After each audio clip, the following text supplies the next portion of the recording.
Hey, good afternoon, friends.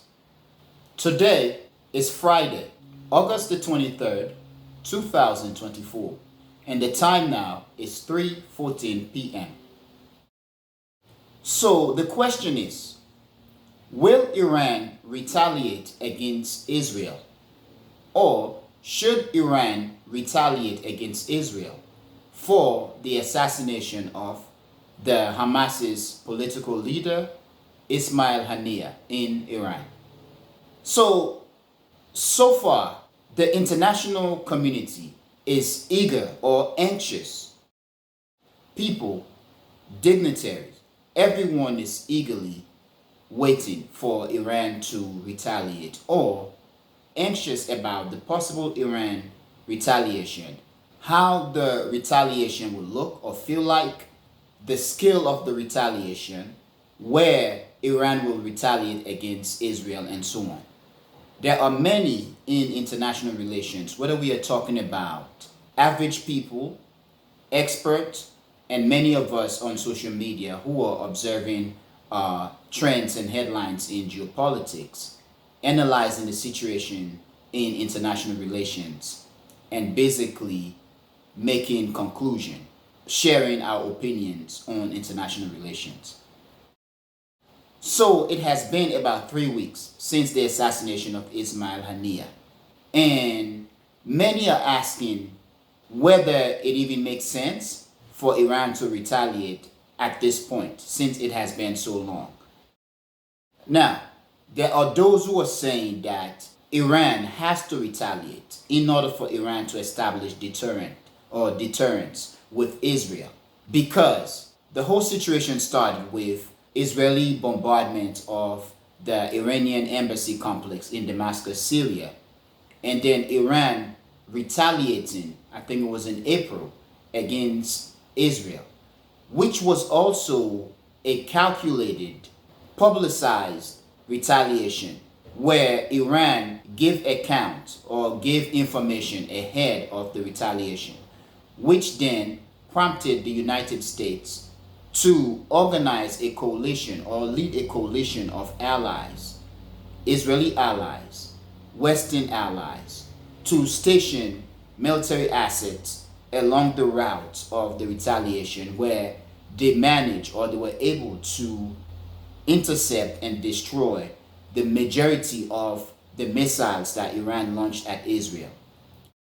Yet, it is also said that the missiles that Iran used in its retaliation against Israel were not the best, were basically the outdated missiles, while the most advanced, most sophisticated missiles as of date in the Iranian arsenal are basically kept.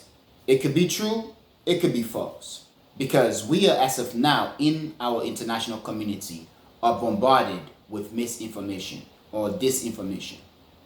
However, pertaining to Iran's retaliation, there are accounts out there that members, prominent members, institutions, or countries in international relations are engaged with both the Iranian and the Israelis, trying to cool down the situation to avoid the escalation of tension between both Iran and Israel, which could basically lead into an all-out war in the region, in the Middle East, which will prompt the United States and NATO, or the United States and Western allies, to get involved in the Middle East in an all-out war with or against Iran, which, as of now, we all know that the Russians and the Chinese are backing Iran, which can lead to an inflammation of the tense situation in the Middle East, an all-out war, which is not good for the Middle East and for the world.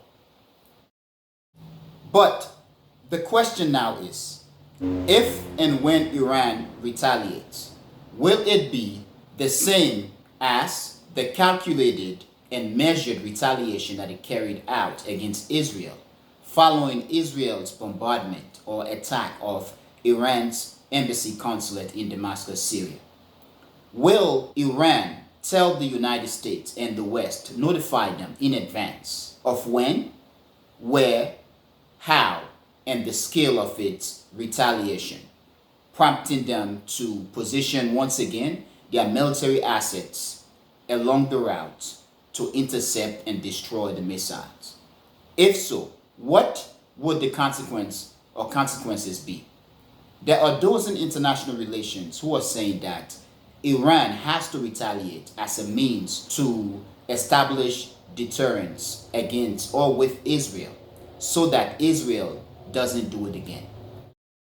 Because Iran's retaliation following Israel's attack on its embassy in Damascus, Syria, was a very much low-scale retaliation, which many in international relations basically said that Iran did it as a means to tell Israel, look, we can hit you if we want, don't do it again. That is also, as many are saying, because Iran doesn't want an all-out war with Israel or the United States in the Middle East. Of course, there are those who are also saying, because of what Israel is doing, Israel is acting as if it wants war with Iran and that it wants to draw the United States into a war against Iran. Which, should that happen, it is not going to be good for the United States. Yes, Israel is going to get what it wants, but is that what the United States, excluding the neocons in America, who basically seems to run American foreign policy to the ground, excluding them, can we then say an all-out war against Iran in the Middle East is what the United States as a general entity, as a nation, as a people want, and why? So perhaps you can tell me what you think. Perhaps you can help me answer these questions. But in terms of the retaliation, yes, we can all argue that given what has been developing in the Middle East between Israel and Iran, perhaps we can say that Iran has to retaliate, because not only that Israel attacked Iran's embassy consulate in Damascus, Syria, which killed some high-ranking officials, because Israel went as far as assassinating a guest in Iran's capital city, during a time when Iran was inaugurating a president, which in this case, this is not only disrespectful, insulting, but it is also a threat. It basically put Iran on the blast, like, we can hit you in your own country.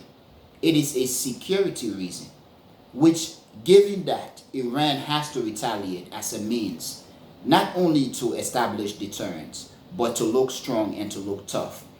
Because if Iran doesn't retaliate, Iran look weak, and they look as if all they are doing is just a bunch of talking, and they cannot stand up to Israel as they have in the past and in recent times propagate themselves to be. But then, my friends, I want to end with the question.